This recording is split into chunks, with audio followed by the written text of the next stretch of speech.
দেখ ভাই, আজকে তো করে একটা কথা কই। মনে কর তোকে 15টা, 16টা, 20টা, 30টা ইউসিএল হ্যান ত্যান ট্রফি ভরপুর থাকতে পারে। আমি হয়তো ইউসিএল নাই, 5টা আছে। আজকে তো আবার গোল দিছি 4টা, আচ্ছা যাই হোক, 5টা দেখা লেছি বলে। আচ্ছা, মানে ওই দিনকা ইন্টারের দ্বারে দুচা খাওয়ার পরে যে তোরা যেমনি করে ট্রোল করলি, আমি কইছিলাম যে অপেক্ষা কর, 11 তারিখে তকলকে দেখা করবো। ওই যে ওই দিনকে যে দুচাড়া খাইছি না, মানে চোদাটা খাইছি, আজকে ওই চোদাটা তগরে দিছি। মানে কেমনে ভাই, মানে তবু অনেক ইউসিএল থাকতে পারে, অনেক ট্রফি থাকতে পারে, কিন্তু ভাই বার্সেলোনা, মানে তখন জন্ম হয়েছে বার্সেলোনা, মানে একটা ক্লাব কি পরিমাণ গেলে এক সিজনে 4বার 5বার দুচাড়া, কি কমো।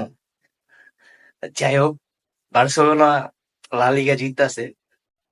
যদি ভাই লজ্জা শরম কিছু থাই, এক সিজনে যদি 4বার যে মানে রাইভাল টিমের তারে দুচা খাইছস যে, আর জীবনে ভাই মানে লজ্জা শরম থাকলে অন্তত এই সিজনে বার্সেলোনার ট্রল করবি না। ওই দিনকার তো মানে এই সিজনে নিজেরা তো বাল পাইছস, পাইছস এরকম লাড্ডু, সবটিতে গোল খাইছস ভরপুর।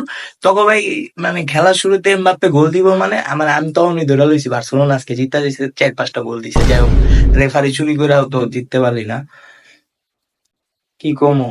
মানে জীবনে আর যে হোক, রাইভাল টিমের দ্বারে এক লগে 2বার এক সিজনে, মানে 4-5বার খাই নাই দু চারা।